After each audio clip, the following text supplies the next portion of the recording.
Hari ini kita akan membahas lebih dalam mengenai TAFI, what and why you should know.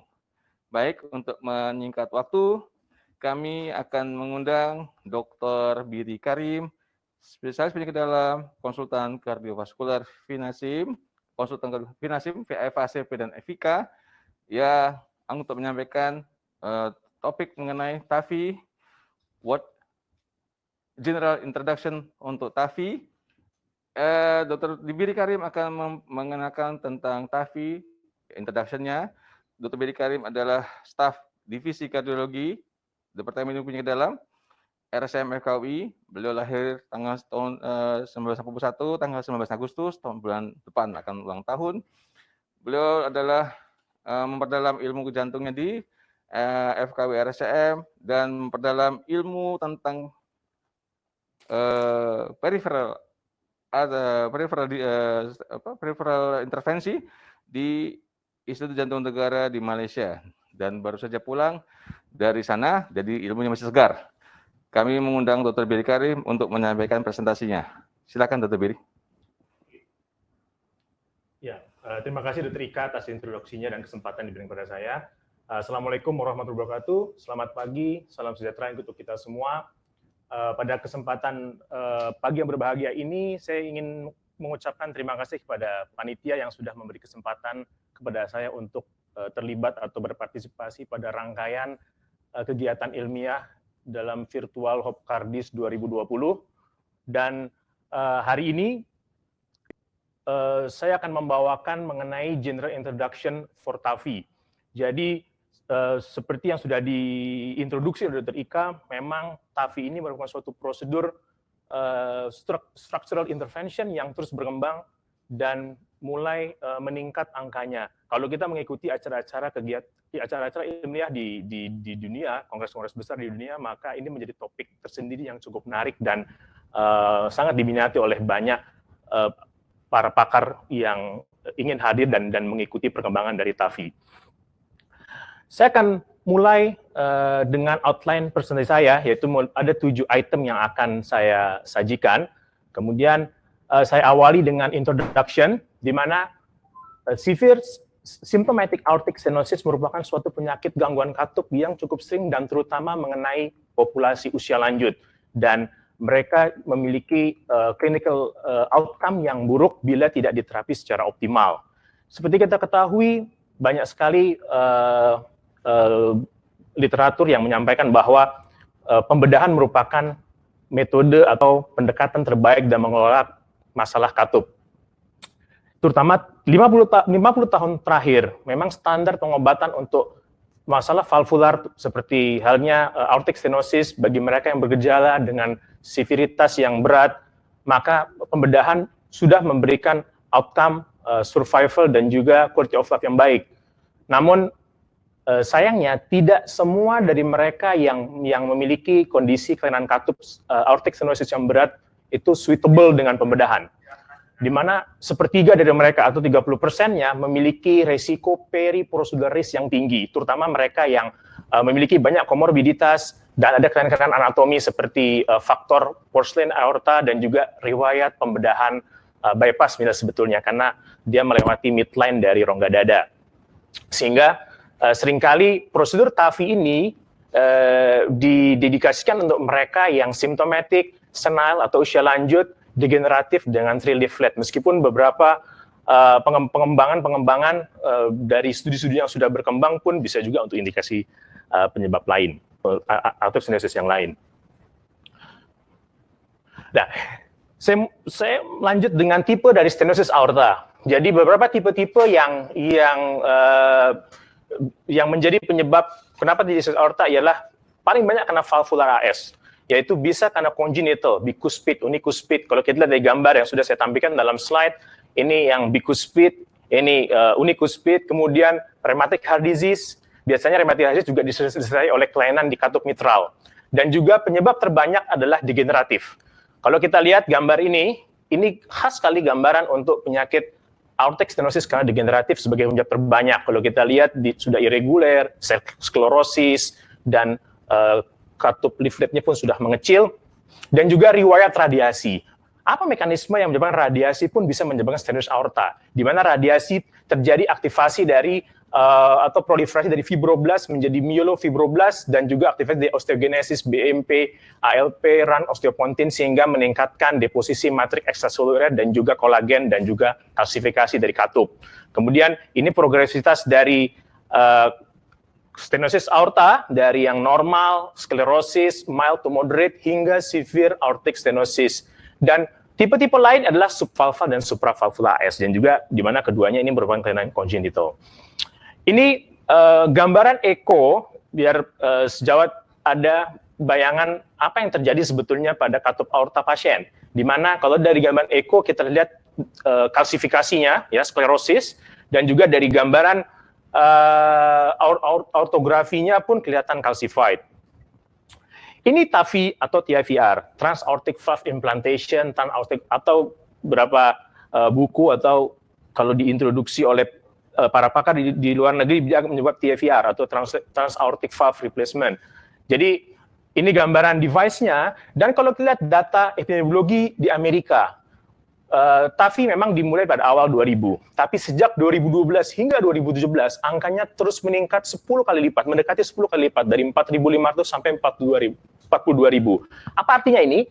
Di mana satu ternyata device TAVI ini sudah digunakan secara luas worldwide dan yang penting adalah seleksi kasusnya. Jadi tentu dalam menentukan kasus-kasus mana yang suitable untuk TAVI, mana yang pembedahan, tentu nanti akan saya diskusikan bersama-sama, artinya untuk menilai kelayakan mana indikasi yang paling baik dan mana yang kontraindikasi. Ini tes-tes yang akan kita ajukan begitu pasien memiliki masalah aortic stenosis. Mungkin untuk blood test, chest X-ray, ECG, lung function test ini hal yang rutin, tetapi yang penting terkait atau spesifik dengan TAVI adalah ekokardiografi dan CT scan aorta. Dan beberapa center dia melakukan coronary angiogram atau angiogram melalui angiografi untuk menilai dan membandingkan antara CT scan dan juga ortogramnya. Kalau kita lihat ini gambaran ortogram di mana dan sebetulnya CT scan sudah bisa merepresentasi coronary angiogram atau ortogram, di mana bisa terlihat jarak anulus dengan koroner, kemudian kita bisa melihat juga arcus aorta, kemudian kita bisa juga aorta descendent hingga akses femoralnya, karena umumnya kita melakukan transfemoral access approach. Bisa juga dengan akses transapical dan lain, tapi umumnya dengan transfemoral, di mana mereka dengan transfemoral menunjukkan outcome yang baik terkait komplikasi. Sehingga sebetulnya data-data ini memberi informasi yang detail sehingga kita bisa mengukur device mana dengan ukuran-ukuran tertentu yang suitable untuk pasien. Dan kita juga bisa menilai apakah pasien tersebut bisa dilakukan TAVI implantation, karena misalnya kalau anulusnya kecil atau jarak antara anulus ke koronerinya terlalu pendek pun akhirnya pasien tersebut tidak suitable. Dan kita juga harus menilai terkait low, intermediate, dan risk dan high risk dari pasien tersebut. Ini algoritma yang membantu kita, menuntun kita dalam pendekatan penilaian severitas dari stenosis aorta. Saya ambil dari guideline ISC di mana morfologi katup berdasarkan ekokardiografi yang kita curigai sebagai aortic stenosis.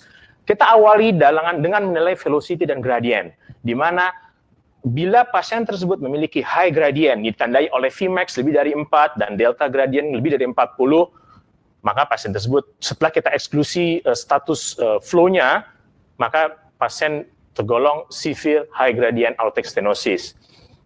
Dan kalau pasien tersebut memiliki low gradient aortic stenosis berdasarkan setelah kita menilai velocity dan gradiennya, Vmax kurang dari 4, delta gradient kurang dari 40, kita nilai AVA, aortic valve area. Bila AVA lebih dari 1, consider moderate AS.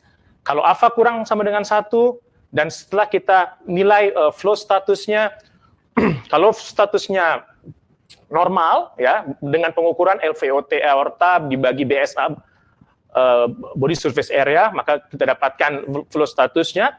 Maka kalau normal flow, SUL lebih dari 35 mili per meter square, unlikely dia sebagai severitas AS yang berat. Tapi kalau low flow, kemudian kita turun untuk menilai ejection fraction-nya, dan kita nilai lagi pemeriksaan penunjangnya, speed doubling, stress echo, dan juga calcium score untuk menentukan apakah pasien benar-benar mengalami stenosis aorta yang berat.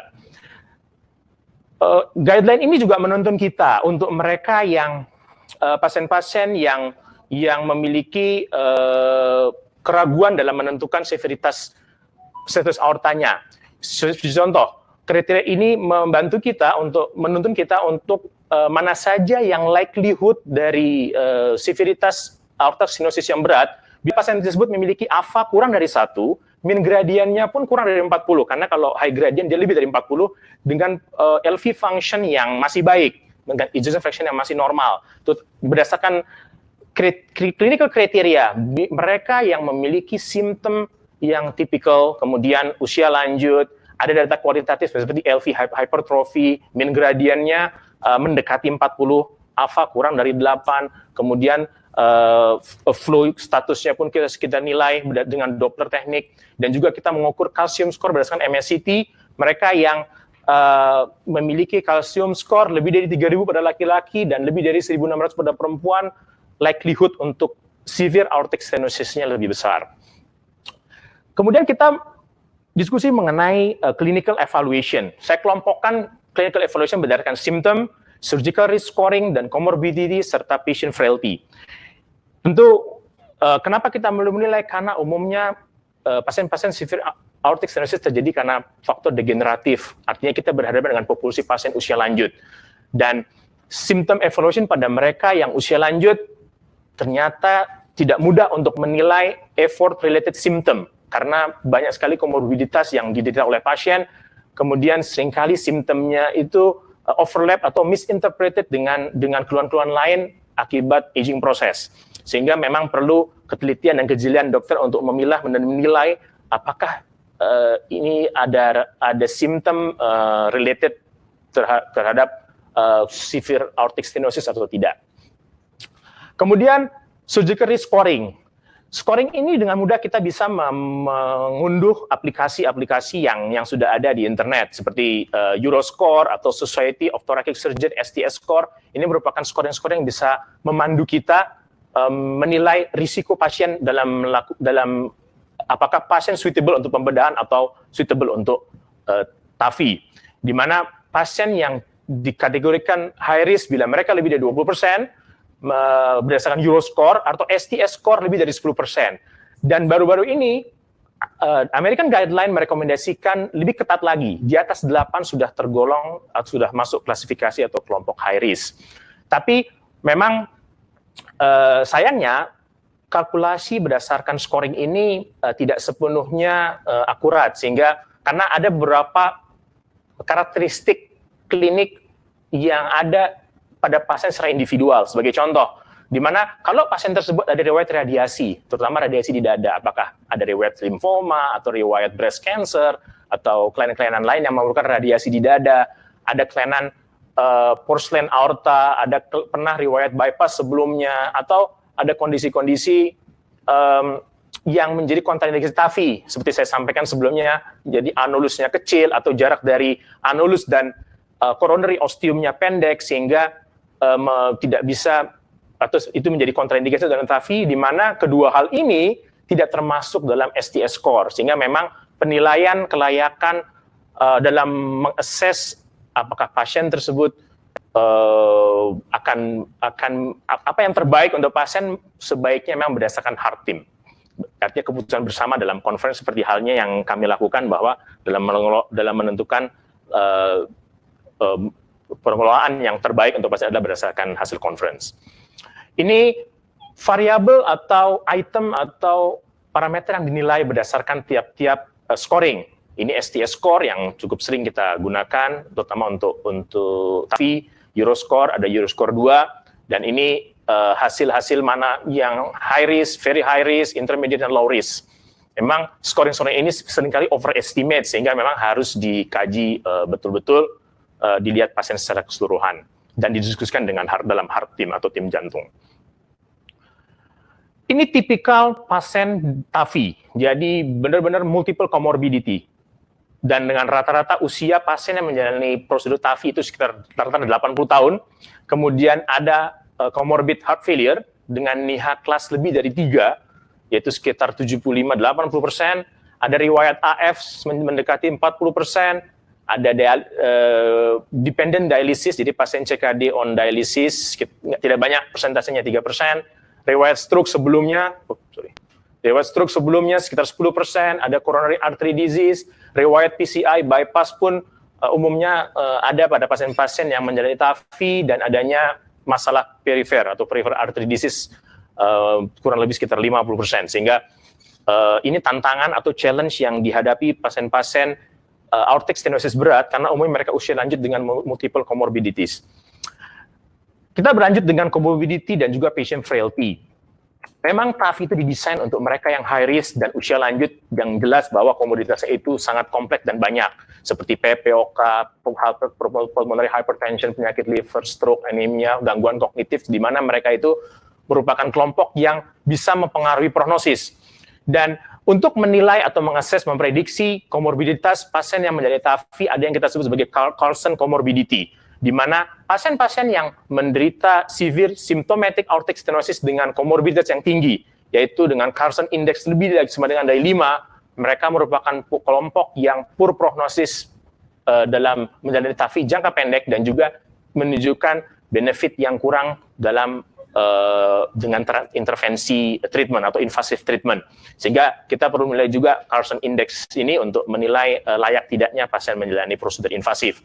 Ini parameter atau variabel yang dinilai, ya, ada poin 1, 2, 3, 6, nanti tergantung pasien kita memiliki comorbid condition yang mana, tentu kita nilai, kita harapkan kurang dari 5, sehingga pasien suitable untuk dilakukan prosedur invasif. Ini algoritma dalam mengelola atau memanage pasien dengan severe aortic stenosis. Kita awali dengan simptom. Tentu kalau pasien ada gejala, simptom, nyeri dada, effort-related symptom, jadi pasien ada keterbatasan aktivitas fisik seperti pasien gagal jantung. Kalau dia tidak ada komorbiditas, maka dan low risk, maka pasien bisa melakukan pembedahan. Tapi kalau ada hal-hal yang menunjukkan manfaat TAFI, tentu pembedahan. Tapi kalau ada manfaat TAFI bisa diskusi dalam tim. Tapi kalau terlalu kompleks, terlalu banyak komorbiditas, mungkin pilihan dari medical therapy. Bila pasien tampilan klinis awal tidak ada gejala, maka kita lihat ejection fraction. Kalau IF dia kurang dari 50, maka dia indikasi untuk pembedahan. Kalau dia IF-nya kurang dari 50, kita akan nilai lagi. Yaitu, apakah pasien secara fisik masih aktif? Tentu kalau tidak aktif, kita akan re-evaluasi. Tapi kalau pasien secara klinis masih aktif, beliau masih memimpin suatu pekerjaan di bidangnya, dan kita lakukan exercise test. Bila exercise testnya menunjukkan gejala, contoh nyeri dada atau sesak nafas, atau terjadi hipotensi pada saat kita melakukan exercise test, maka pasien consider symptomatic, sehingga indikasi untuk dilakukan pembedahan. Jadi, algoritma ini menuntun kita, kelompok mana yang kita re-evaluasi, kelompok mana yang kita lakukan pembedahan, terutama mereka yang tidak bergejala IF rendah atau tidak bergejala dengan hasil exercise testnya menunjukkan simptom sehingga indikasi pembedahan, dan mereka yang bergejala dengan klasifikasi low risk, tapi mereka yang klasifikasi high risk dan favorable untuk TAFI, maka ada tempatnya untuk dilakukan tindakan TAFI. Apa yang disampaikan oleh guideline? What the guideline say? Jadi current recommendation dari European Society of Cardiology (ESC) guideline terkait manajemen valvular heart disease, spesifik mereka menyampaikan khusus untuk TAFI, di mana TAFI sebaiknya diberikan untuk mereka yang memiliki life expectancy lebih dari 1 tahun, dan juga mereka yang high risk untuk menjalani prosedur pembedahan, dan juga mereka seharusnya memperoleh perbaikan quality of life setelah menjalani prosedur TAFI dan tidak ada kontrindikasi absolut. Ini guideline 2017, jadi European dan American guideline keduanya mengeluarkan rekomendasi di tahun yang sama 2017 terkait severe aortic stenosis symptomatic stage D. Jadi indikasi TAFI kelas 1 untuk mereka yang high surgical risk dan prohibitive surgical risk. Untuk yang intermediate risk atau low surgical risk, di sini kelas 1 masih ada tempat pembedahan. Namun, studi-studi terkait TAVI terus berkembang. Kalau kita lihat dari yang kelompok low risk, yaitu partner 1A, kemudian CoreValve trial, dan juga ada SURTAVI dan partner 2 dan partner 3, semua untuk kelompok intermediate dan high risk pasien juga menunjukkan outcome yang sama baiknya antara kelompok low, intermediate, atau high risk. Tapi guideline masih menyampaikan mereka untuk kelompok yang high surgical risk. Ini dari ESC guideline, intervention diindikasikan untuk pasien severe aortic stenosis yang bergejala simptomatik dengan high gradient, dengan gradient lebih dari 40 mm raksa dan peak velocity lebih dari 4, rekomendasi 1B. Kemudian pembedahan direkomendasikan untuk mereka yang low surgical risk setelah kita nilai skornya berdasarkan STS score atau Euroscore 2, Euroscore 1, dan tidak ada kelainan atau faktor-faktor lain yang menjadi penyulit tindakan, misalnya frailty, porcelain aorta, dan juga gejala sisa atau sequelae dari radiasi atau pembedahan sebelumnya. Dan rekomendasi 1B juga disampaikan dari guideline ini untuk TAVI direkomendasikan untuk pasien yang tidak suitable untuk pembedahan dinilai oleh tim jantung. Berikutnya saya sampaikan tabel mengenai kelompok mana yang memudahkan kita untuk mencerna mana kelompok yang memiliki outcome baik untuk TAVI, kelompok mana yang memiliki outcome baik untuk pembedahan atau ESVR. ESVR itu surgical aortic valve replace. Jadi kalau kita lihat yang favors to TAVI, kita lihat kalau dia berdasarkan scoringnya, dia kelompok yang high risk, kemudian adanya komorbiditas, TAVI, usia di atas 75 tahun, riwayat pembedahan sebelumnya, dia untuk kelompok indikasi yang baik untuk TAVI, kemudian pasien-pasien yang frailty, untuk pasien-pasien yang gangguan mobilitas, kemudian jadi secara anatomi, aksesnya itu mendukung untuk transfemoral TAVI, maka memang cenderung untuk TAVI, tapi kalau aksesnya sulit, tidak memungkinkan, tortuosity, kemudian diameter femoralnya kecil, dan ya, itu jadi penyulit untuk TAVI, maka pilihannya adalah pembedahan. Dan untuk masalah anatomi dan teknis seperti riwayat radiasi, porcelain aorta, riwayat bypass, protesis mismatch, ada gangguan deformatis tulang belakang, dan jarak antara ostium koroner dan annulus aortic valve-nya, yang sampai batas ini, mereka cenderung TAVI. Namun kalau ostium koronernya, jarak antara ostium koroner dan anulusnya pendek, maka pembedahan ininya, karena device-nya tidak suitable untuk TAVI. Ini untuk hal lain, di mana ini favorable untuk pembedahan, ini juga untuk pembedahan. Dan apa yang mesti kita nilai? Pengukuran-pengukuran apa yang penting sebelum TAVI? Jadi memang kita harus mengukur, karena terkait untuk desain dari device-nya. Jadi kita harus mengukur anulus, jarak anulus ke ostium, sinotubular junction, kita harus nilai juga arcus aorta hingga akses transfemoralnya. Jarak antara coronary ostium dan juga anulus. Kenapa basal septum hypertrophy perlu kita nilai? Karena kalau terlalu tebal itu menyulitkan kita untuk mendeploy device. Jadi ini harus nilai juga ketebalan dari septum. Dan juga masalah kalsifikasi, tortuosity, itu pun hal-hal yang mesti kita nilai. Dan semuanya informasi itu bisa kita dapatkan berdasarkan CT aorta atau coronary artografi. Ini implantasi dari TAVI, kalau kita lihat ini saat device kita deploy, ini ada TE untuk guidance, dan kita harus pasang juga temporary pacemaker. Ini tampilan secara transesophageal echo. Kemudian apa saja kontraindikasi TAVI? Tentu kontraindikasi kita bagi kontraindikasi absolut dan juga kontraindikasi relatif. Kontraindikasi absolut tentu tidak adanya hard team. Jadi memang kita harus memiliki tim yang solid dalam mendevelop TAVI ini, ya, dan juga harus ada diskusi terkait prosedur ini, dan secara klinis harus life expectancy-nya kalau dia kurang dari setahun maka ini juga kontraindikasi. Jadi diharapkan life expectancy pasien yang menjadi TAVI lebih dari 1 tahun, diharapkan quality of life-nya meningkat dan komorbiditasnya juga minimal, dan secara kontraindikasi anatomi seperti anulus kecil, ada endokarditis, ada trombus, dan ada jarak antara anulus ke ostium koroner yang pendek, itu menjadi kontraindikasi untuk dilakukan TAVI secara anatomi. Sekarang kita berlanjut pada evolusi TAVI. Sudah saya sampaikan, TAVI ini berkembang. Diawali tahun 2000 dari animal study, terus berkembang, sudah di-approve FDA sampai sekarang 2019, dan angkanya terus bertenggang, dan dari device-nya pun mengalami, secara teknologi juga mengalami pengembangan. Dia lebih smooth dan mudah untuk di-deliver.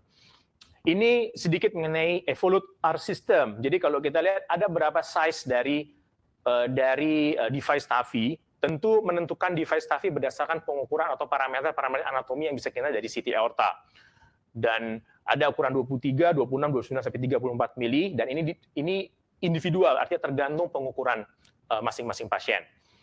Dan kalau kita lihat device-nya besar, sehingga kita harus menilai aksesnya juga, ya, di mana di 14 sampai 16 French. Sehingga untuk akses ada dua cara, bisa dengan kita buka, kalau approach-nya femoral, kita bisa secara cut down, atau kita melalui pre-close device, sehingga lebih nyaman dengan pre-close device karena risiko perdarahan lebih kecil.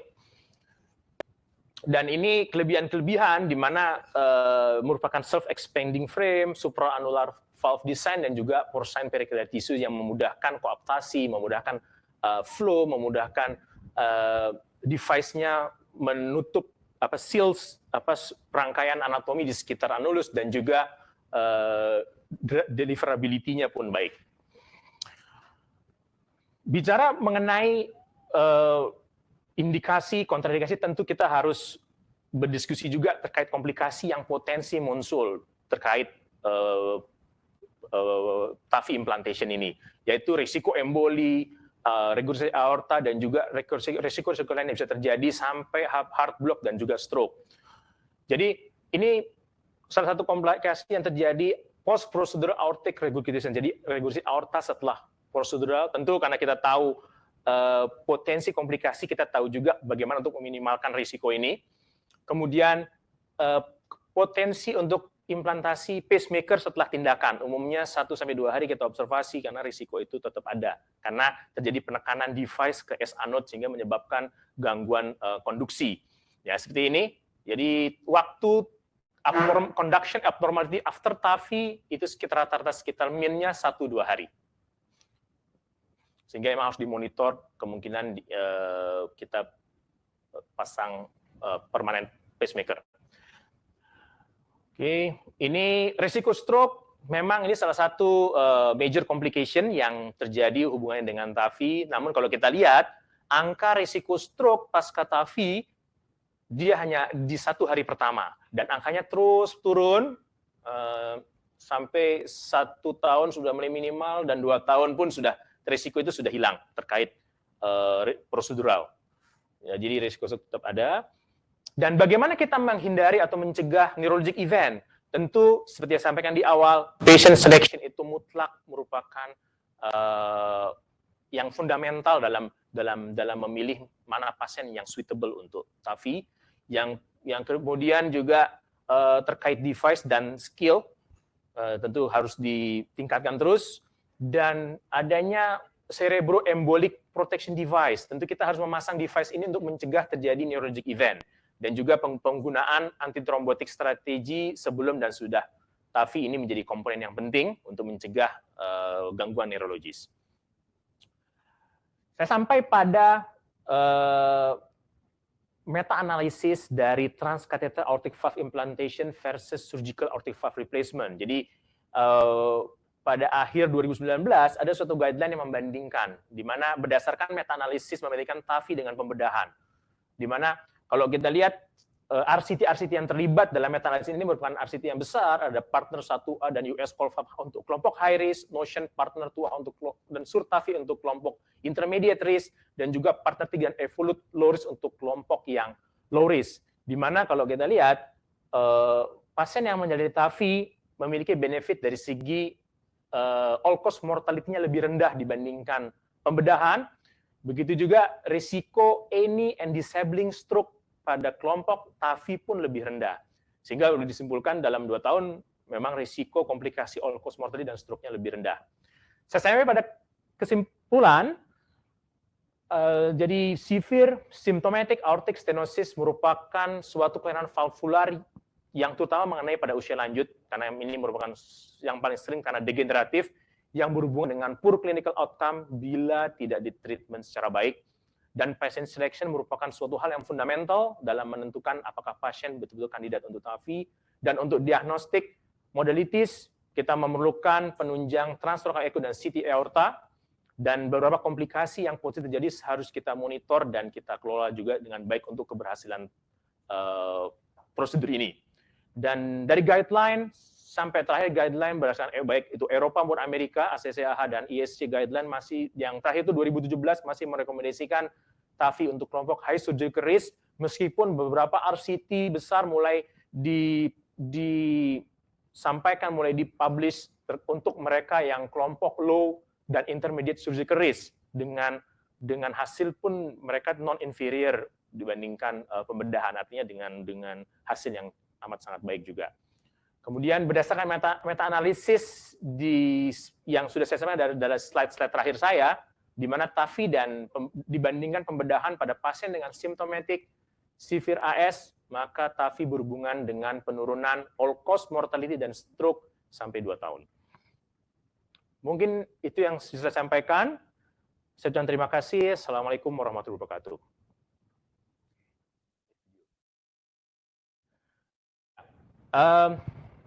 Sebelum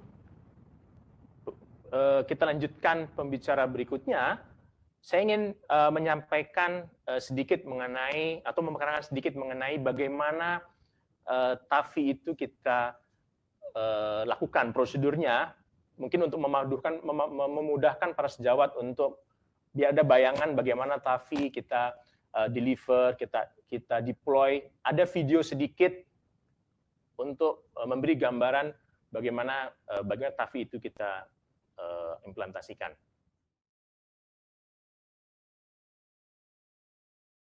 The Evolute heart valve is a treatment option for people with severe aortic stenosis that does not require open heart surgery. Severe aortic stenosis occurs when the aortic heart valve does not open and close properly due to excessive calcium buildup. This makes your heart work harder to pump blood through your body and limits your normal daily activities. Before the procedure begins, you will be given anesthesia or sedation to make you comfortable. The entire procedure typically lasts between 1 to 2 hours. The arteries in your body are like a system of roads that branch out from the heart. There are different routes that your doctor can use to implant the Evolute heart valve, and all come with their own individual risks. So speak with your doctor about what route is best for you.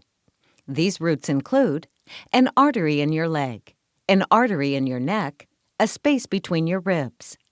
In a typical Evolute procedure, the doctor makes a small cut at one of these access points and guides a thin, flexible tube with the heart valve into your artery and up to your diseased valve. When the heart valve reaches the diseased valve, the features of the Medtronic Evolute heart valve allow your doctor to reposition the heart valve to assist in accurate placement. Once in place, the self-expanding frame of the Medtronic heart valve enables your doctor to deploy it in a controlled and accurate manner. After expanding, the new heart valve takes over the old valve's function to help blood flow efficiently out of the heart. Once the valve is accurately placed, the thin, flexible tube will be removed, the cut will be closed, and the procedure will be complete.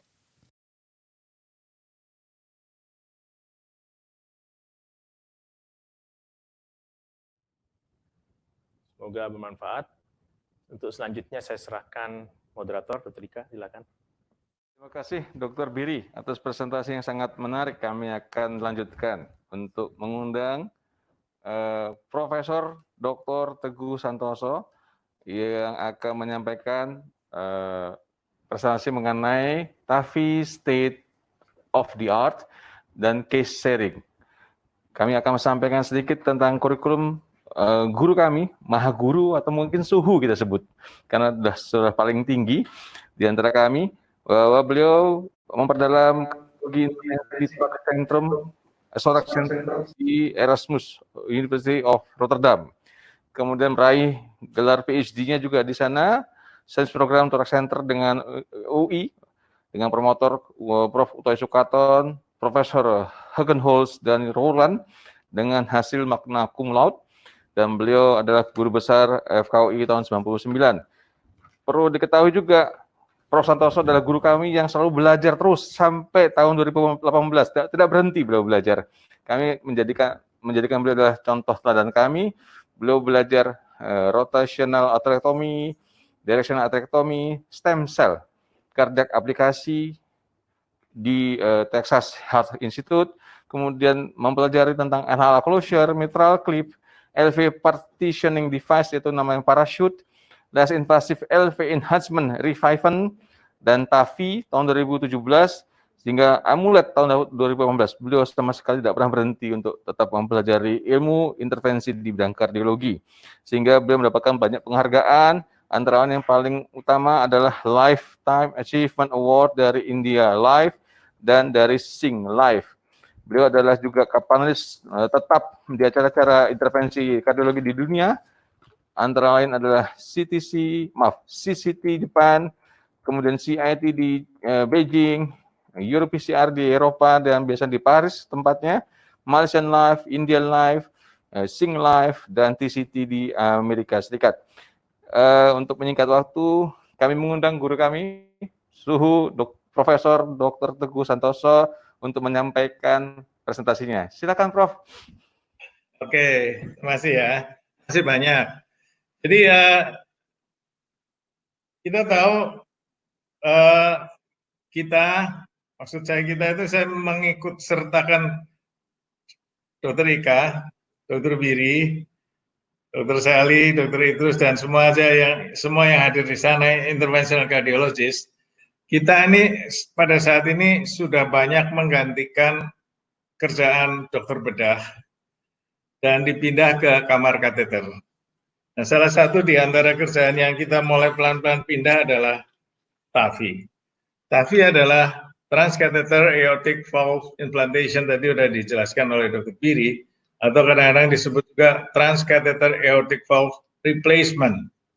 Jadi ini hanya sedikit overview mengenai apa yang kita harus tahu mengenai teknologi yang baru ini. Dan apakah teknologi ini betul bisa menggantikan dokter bedah? Kalau kita lihat guidelines, bedah tetap lebih unggul daripada tindakan intervensi atau TAVI ini. Akan tapi kita tahu clinical study yang ada sekarang menunjukkan kebalikannya. Dan saya akan menjelaskan dulu bagaimana hasil daripada clinical study yang ada ini. Jadi saya akan mulai dengan TAVI, membicarakan secara garis besar global, TAVI current status dan future. Kemudian bagaimana tekniknya, dan saya akan sharing satu case yang untuk dokter bedah pun mereka tidak ingin lakukan, dan untuk dokter intervensi pun kita sebetulnya juga nggak ingin lakukan karena high risk. Tapi ini toh bisa dilakukan. Jadi saya mulai dengan yang pertama, TAVI, current status dan future-nya. Ini adalah natural history daripada aortic stenosis. Bisa kelihatan nggak ini cursor saya nih? Bisa, Prof. Bisa ya. Ya. Jadi kita lihat ini, kalau aortic stenosis sudah penderita dengan aortic stenosis sudah mulai mempunyai symptoms, yaitu misalnya angina, syncopal attacks, atau heart failure, maka clinical course-nya ini akan downhill, cepat sekali meninggal. Dan ini kita lihat di sini, ini biasanya dimulai sekitar umur 50-60 tahun dah. Pada orang yang dengan aortic degenerative aortic stenosis dari umur, di mana katupnya juga berkapur, itu biasanya lebih tua. Pada bicuspid aortic valve biasanya lebih muda. Nah, jadi opsi dari pengobatan adalah, ini terang nggak bisa diobati dengan obat, adalah atau operasi. Jadi kita sebut surgical aortic valve implantations atau surgical aortic valve replacement, sama aja. Jadi ini adalah prosedurnya, dioperasi begini, kemudian setelah beberapa hari, kadang-kadang bisa sampai 2 minggu pasiennya masih begini. Jadi saudara boleh pilih nih, atau pasiennya boleh pilih, mau begini, Atau begini, ini pasien TAFI ini. Pasien ini clinical course-nya begitu baik, sehingga 2 hari setelah TAFI itu sudah bisa berjalan. Ini di kamar saya di Cath Lab. Jadi ini TAFI yang dengan Evolut Pro, dan kita lihat di sini hasilnya begitu baik. Jadi kita lihat bedanya banyak. Nah, apakah ini beda ini hanya beda di gambar ini, di potret ini, atau beda menurut evidence base? Jadi evidence base medicine-nya bagaimana? Jadi ini adalah summary daripada evidence base yang kita dapatkan dari clinical study. Saya lihat di sini dari tahun 2007, sekarang udah 2020, jadi historinya udah hampir 15 tahun. Dimulai dari dilaksanakannya tindakan ini pada pasiennya inoperable. Inoperable artinya dokter bedah sudah tidak mau menyentuh lagi. Dan di sini kelihatan jelas TAFI superior dari medical treatment. Yang buat pembanding adalah medical treatment karena udah nggak mau disentuh oleh dokter bedah. Jadi TAFI superior. Sekarang kita lihat pada orang yang high surgical risk cases. Di sini kita lihat TAFI non-inferior dan pada beberapa endpoints tertentu bahkan lebih superior daripada surgical aortic valve replacement. Lihat jumlah number of cases-nya cukup banyak. Kemudian ada lagi dilakukan trial pada intermediate. Jadi ini makin lama dari inoperable, high, dan intermediate. Ini adalah tahunnya, ini adalah waktunya. Dan kita lihat di sini, ini selalu ada dua. Yang satu balloon expandable device, yang satu lagi adalah self-expandable device. Dan kita lihat di sini TAFI sama aja non-inferior atau pada beberapa hal tertentu lebih superior daripada surgical procedures. Dan ini pada low risk. Ini barusan belakangan ini dipublish tahun lalu 2019 dan kita lihat ini hasilnya juga non-inferior atau superior daripada surgery. Jadi hasil daripada clinical study itu amat menggembirakan. Nah, ini saya akan sharing hasil-hasil daripada clinical study itu. Pertama saya mulai pada orang yang inoperable. Ini yang pertama dilakukan pada inoperable cases yang very high risk. Dan kita lihat di sini untuk core valve ini yang self expandable dan ini yang balloon expandable. Kita lihat curve-nya sama dan curve ini lebih baik daripada mereka yang menjalani medical treatment. Jadi TAFI lebih superior daripada medical treatment. Kemudian pada yang high risk, inilah head-to-head comparative study, jadi randomized clinical study. Kita lihat di sini curve-nya in overlapping satu sama lain untuk primary endpoints. Jadi kita lihat di sini non-inferior atau untuk beberapa secondary endpoints tertentu bahkan superior daripada surgical procedures. Nah, kita turun lagi. Ada bahasanya intermediate risk. Ini sekali lagi pada primary endpoints, all-cause mortality and disabling stroke. Kita lihat curve-nya in overlapping satu sama lain, TAFI non-inferior, dan pada beberapa individual endpoints tersendiri itu lebih superior bahkan daripada surgical aortic valve procedures. Dan ini terakhir adalah pada low risk patients. Jadi pada yang extreme non-surgical procedures indicated patients sampai yang low risk. Ini yang terakhir adalah partner 3 untuk S3 study. Ini yang pada balloon expandable, ini yang pada dengan self expandable device. Kita lihat di sini hasilnya bagaimana. Hasilnya ternyata ini lihat lebih bagus. Lebih bagus. Pada yang low risk hasilnya lebih bagus. Jadi atau non-inferior atau bahkan superior daripada surgical aortic valve replacement. Ini pada low risk indications, ini udah di-approve di Europe. Nah, ini adalah meta-analysis pada low risk cases. Kita lihat di sini untuk all-cause mortality. Jadi ini individual endpoints daripada primary endpoints tersebut. Di sini untuk cardiovascular death. Juga di sini kita lihat TAFI superior pada low risk patients daripada SAVR. Nah, bukan hanya itu, kita harus menilai yang lain. Yang lain tuh antara lain misalnya functional status dan quality of life. Quality of life kita lihat dengan 6-minute walking test dan ini frailty score, KCCQ, dan kita lihat di sini TAFI non-inferior atau superior daripada surgery. Nah, bagaimana dengan mortality? Dengan mortality ini adalah meta-analysis daripada 7 randomized mega trials untuk ini. Kita lihat di sini untuk trial yang high risk, untuk yang intermediate, dan untuk yang low risk populations, ini slide sudah dipresentasikan oleh Dr. Biri. Kita lihat di sini semua hasilnya adalah in favor of TAFI. Jadi TAFI in terms of mortality benefit lebih baik daripada surgical procedures, baik pada low risk maupun pada high risk cases.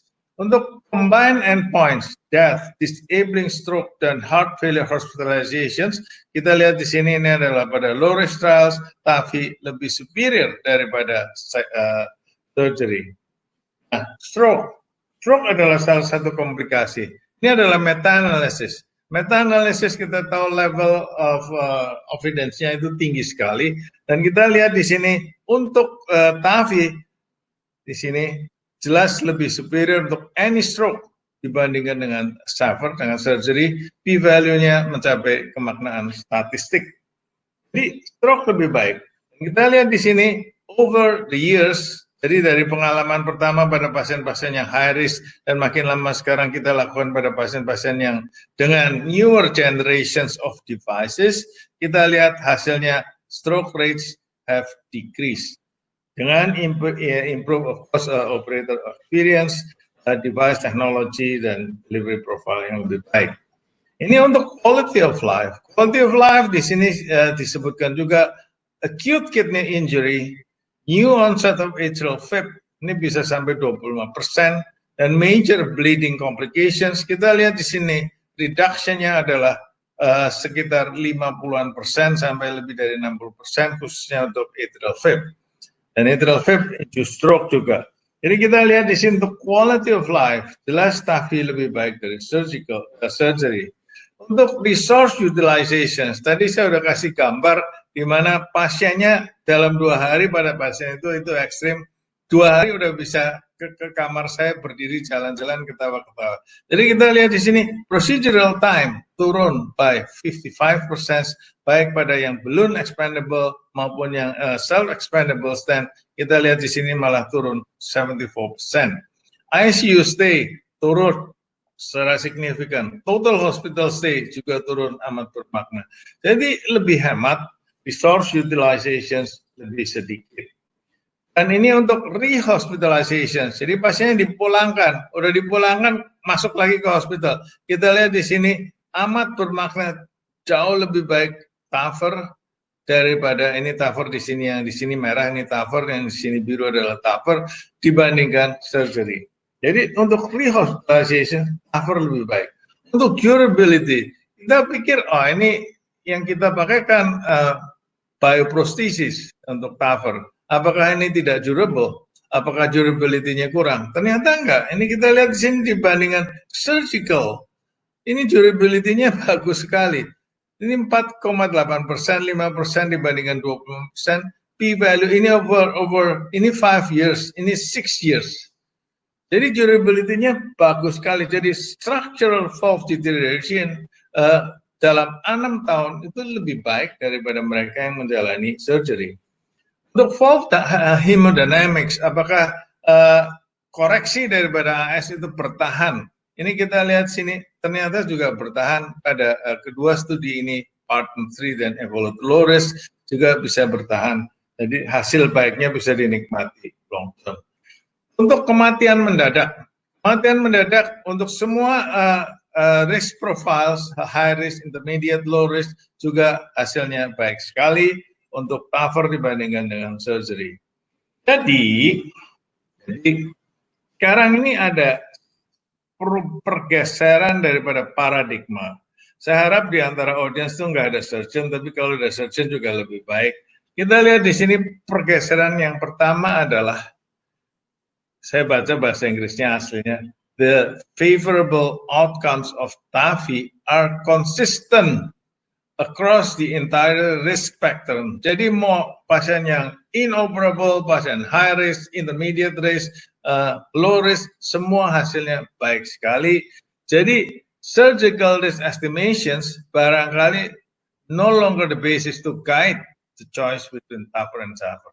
Jadi kita lihat di sini guidelines itu sebetulnya udah agak tertinggal. Jadi mungkin guidelines itu 2017. Jadi kita lihat sekarang datanya amat berkembang. Jadi memang kita tetap membutuhkan heart team untuk mendiskusikan prosedur ini. Tapi sooner or later transfemoral TAVI bisa dilaksanakan bukan hanya melalui transfemoral, tapi kebanyakan transfemoral, 95% barangkali itu transfemoral TAVI akan sooner or later menggantikan surgical aortic valve replacement. Jadi kalau in the past begini, yang biru ini adalah mereka surgical candidates, ini future-nya adalah begini nih, terbalik. Jadi yang TAVI candidates akan jauh lebih banyak daripada surgery. Nah, ini adalah paradigma yang ketiga. Kita lihat di sini, kita juga harus menilai life expectancy dan durability daripada katup. Kita harus ingat bahwa yang kita pasang adalah katup bioprostesis. Jadi orang kalau udah makin tua, biasanya surgeon kalau mau pasang katup, katupnya bioprostesis. Karena walaupun durability-nya lebih pendek, tapi life expectancy dari pasien juga lebih pendek. Tapi durability daripada transcatheter heart valve, THV, itu cukup panjang, tadi saya sudah sampaikan. Jadi sekarang, dan hasilnya daripada clinical study itu baik. Jadi mungkin ini nanti akan bergeser. Jadi kita lihat, ada orang muda, memang misalnya di bawah 50 tahun, kita tetap senang memakai mechanical valve prosthesis, karena ini lebih durable, katakanlah 15 tahun. Pada orang yang tua, kita lebih senang memakai bioprosthetic valve prosthesis. Nah, ini cut off daripada umur, ini bisa berbeda-beda. Mungkin di guidelines kita pakai 75, tapi banyak orang kita sudah mulai cenderung menurunkan usia ini sampai ke usia lebih muda lagi. Kita lihat di sini, untuk age range antara 50-65, itu kita harus membuat suatu decision making yang very individual dari pasien ke pasien. Ini adalah sekali lagi paradigma shift daripada perawatan untuk pasien dengan aortic stenosis. Kita lihat di sini, kalau kita melakukan TAVI, maka prosedur ini jelas less invasive, tidak membutuhkan bypass cardiopulmonary bypass procedures, prolonged ventilations dan sebagainya. Mortality lebih rendah, lower risk of stroke dan sebagainya. Hospitalization lebih lebih pendek, lebih cepat kembali ke normal life.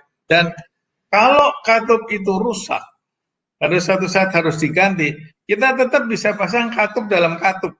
Jadi di rumah sakit kita juga pernah pasang katup dalam katup. Jadi katup aorta ada bioprosthesis, pasang lagi, kita juga pernah lakukan begitu. Jadi ini bisa dilakukan. Jadi kalau dilakukan pada usia muda, misalnya pada suatu saat, kita bisa pasang katup dalam katup. Dan kebutuhan antikoagulan mungkin bisa dikurangi. Nah, itu tadi mengenai TAVI overview in general. Sekarang bagaimana tekniknya? Tadi saudara udah lihat gambaran video dari Dr. Biri yang saya rasa amat informatif. Itu adalah untuk self-expandable, untuk balloon expandable valve. Nah, ini banyak hal yang kita harus nilai. Saya hanya fokus pada transfemoral approach, karena ini yang banyak dilakukan. Kita bisa melakukan approach transapical, bisa melalui transaorta, bisa melalui transaxillary, bisa melalui transvenous inferior vena cava, bisa melalui carotid. Tapi yang paling banyak 90% lebih adalah transfemoral. Tapi walaupun demikian, untuk transfemoral kita harus mengetahui hurdle-nya apa yang menjadi potensial penghalang dan apakah hal itu kita bisa atasi. Saya ambil contoh, misalnya ada stenosis di sini, nggak masalah, kita tinggal dilate di sini, kalau perlu pasang stent sesudahnya atau sebelumnya, kemudian kita bisa masukkan alat kita. Atau misalnya pembuluh darahnya tortuous seperti ini, nggak masalah juga, karena kita bisa luruskan tortuosity ini dengan memberikan satu stiff wire ekstra dan seterusnya. Demikian juga ada stenosis, calcification biasanya nggak merupakan concern yang terlalu besar. Kadang-kadang bisa ada concern, misalnya ada acute angulation daripada aortic arch, atau ada aneurysm, ada severe calcifications, kadang-kadang ada merupakan halangan, tapi bila perlu kita bisa menggunakan akses lain. Ini adalah contoh porcelain aorta. Porcelain aorta ini kontraindikasi untuk surgical procedures, tapi dengan hati-hati kita bisa melakukan TAVI pada pasien dengan porcelain aorta. Orang dengan porcelain aorta karena cross clamping, kita harus melakukan cross clamping untuk surgery, itu kekerapan untuk terjadinya stroke misalnya, antara lain untuk embolization itu besar sekali. Dengan TAVI kita masih ada kemungkinan untuk melaksanakan. Hal-hal lain yang dinilai banyak, tapi saya ambil contoh misalnya, kalau misalnya ada calcification di left ventricular outflow tract di sini, ini dengan CT scan, kita harus hati-hati untuk prosthesis oversizing, karena ini bisa rupture, bisa bikin VSD, jadi rupture ke sana, dan kemudian paravalvular leakage dan sebagainya. Horizontal aorta ini bukan horizontal, tapi kalau angle-nya lebih besar lagi, aortanya lebih tiduran, itu aksesnya lebih susah, tapi tetap kita bisa lakukan. Jadi biasanya kita lakukan CT scan, dan kita ukur pada berbagai level, misalnya pada annulus, pada sinus of Valsalva, pada outflow tract, ascending aorta, dan sebagainya, sinotubular junction, dan seterusnya. Kemudian ini adalah di mana kartun untuk menggambarkan di mana kita harus memasang katup. Kalau ini contohnya adalah katup untuk expandable. Ini adalah contoh daripada pasien kita, pasien yang tadi kebetulan yang ada di foto. Ini pasien ini mempunyai calcified aorta di sini, calcified aortic stenosis. Jadi kita pertama kali harus pasang temporary pacemaker, pasang pigtail catheter di sini kita taruh di non-coronary cusp.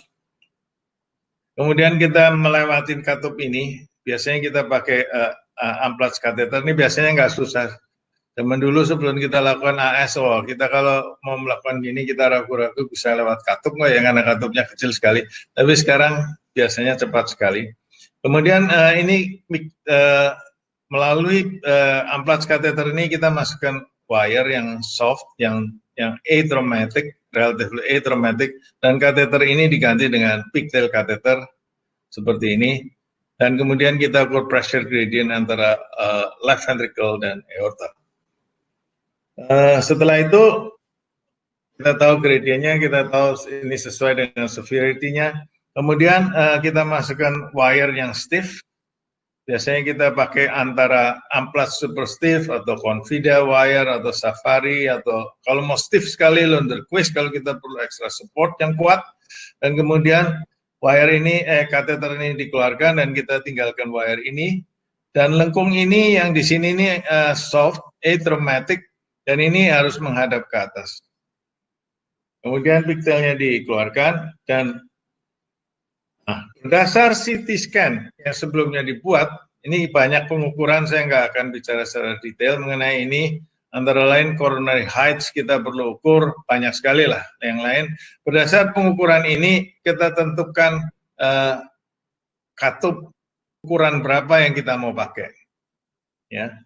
Jadi itu CT scan selalu harus dilakukan, dan penilaiannya dengan program khusus e-mensio namanya.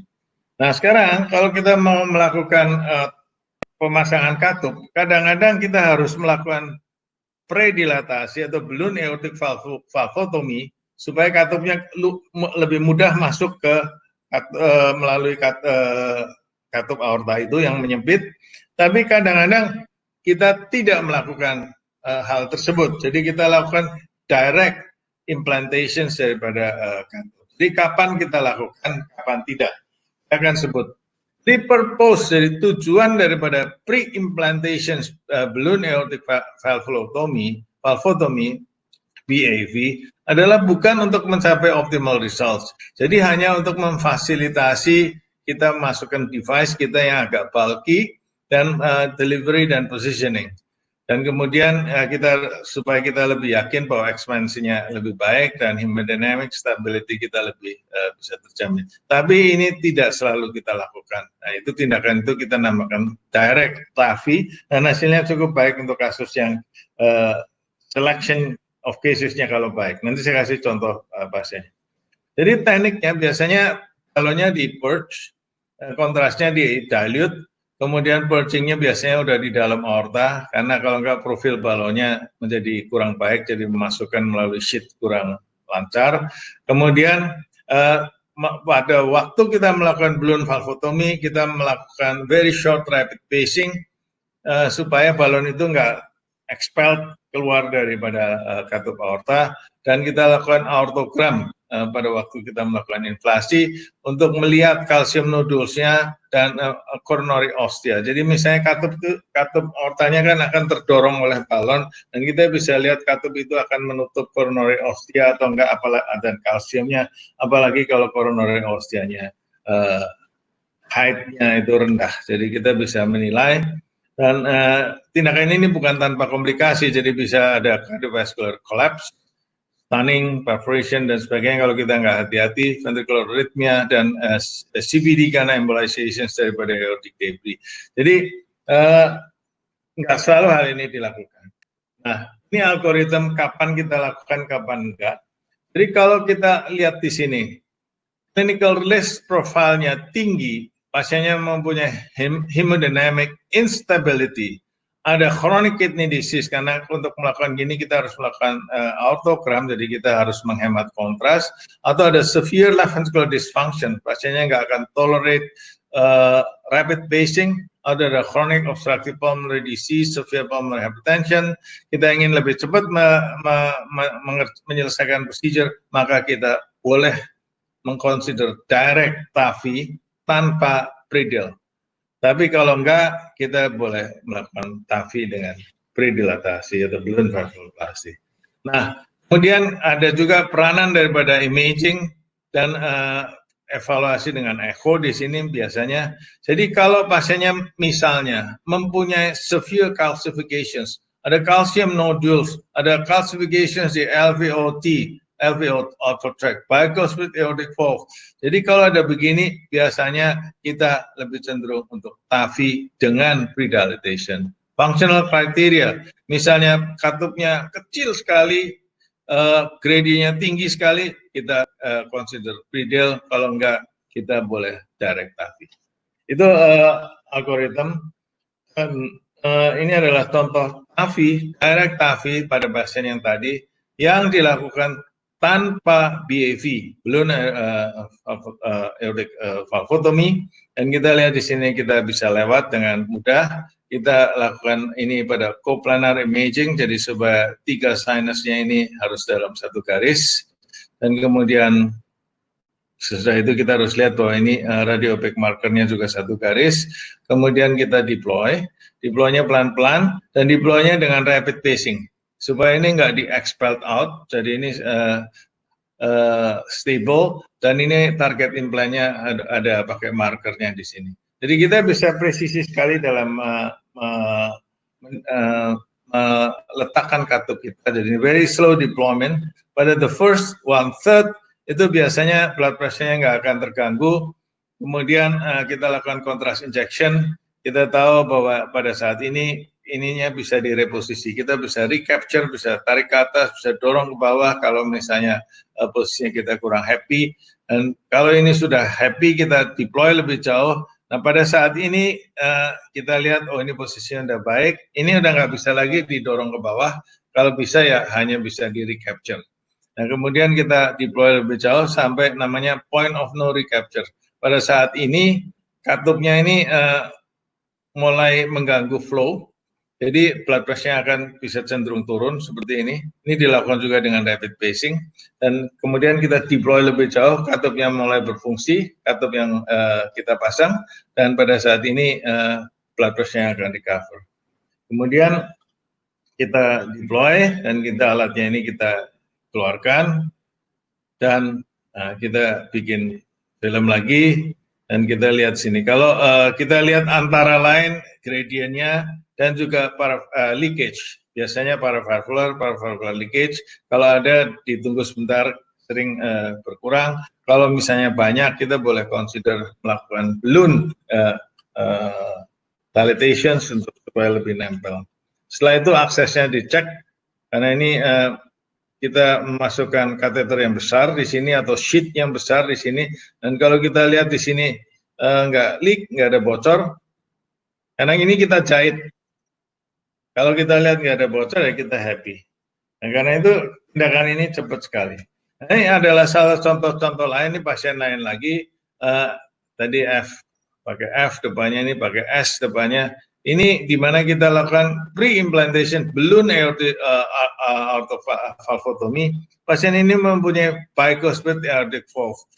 Biasanya clinical study yang dulu-dulu kondisi seperti ini di-exclude dari clinical trials, tapi sekarang banyak clinical study dengan bicuspid aortic valve. Ini adalah yang type 0. Dan kita lihat di sini coronary height-nya masih baik. Saya nggak mengeluarkan semua gambar CT scan, ini hanya beberapa aja. Dan kita lihat di sini kapurnya cukup banyak. Dan kita lakukan balloon aortic valvuloplasty di sini under rapid pacing seperti yang tadi saya sebut. Dan kalau balonnya mau ngembang, jadi pada pasien seperti ini sering kapurnya banyak sekali. Kalau balonnya nggak mau ngembang, kita harus pikir untuk kembali ke surgery.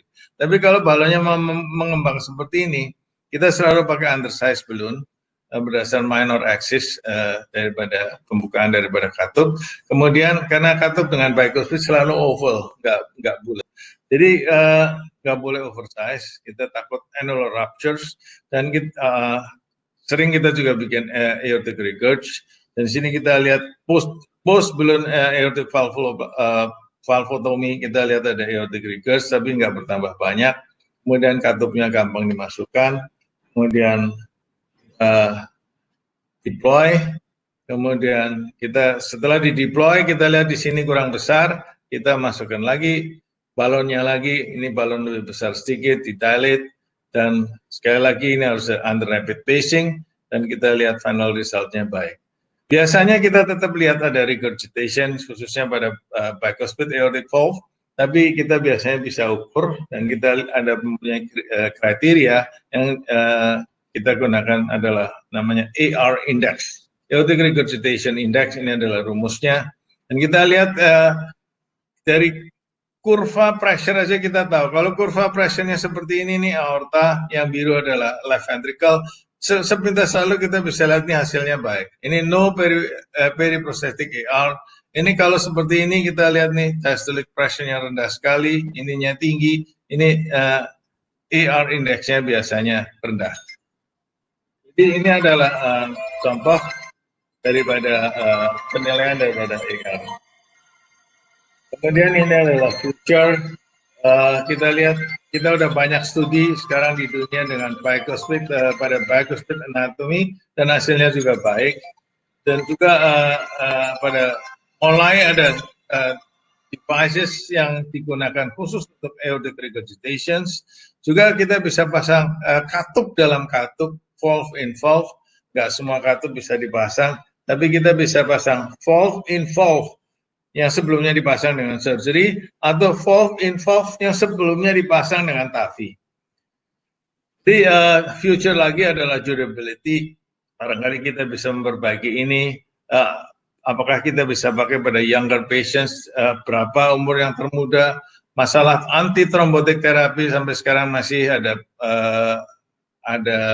ya penyesuaian apa yang terbaik.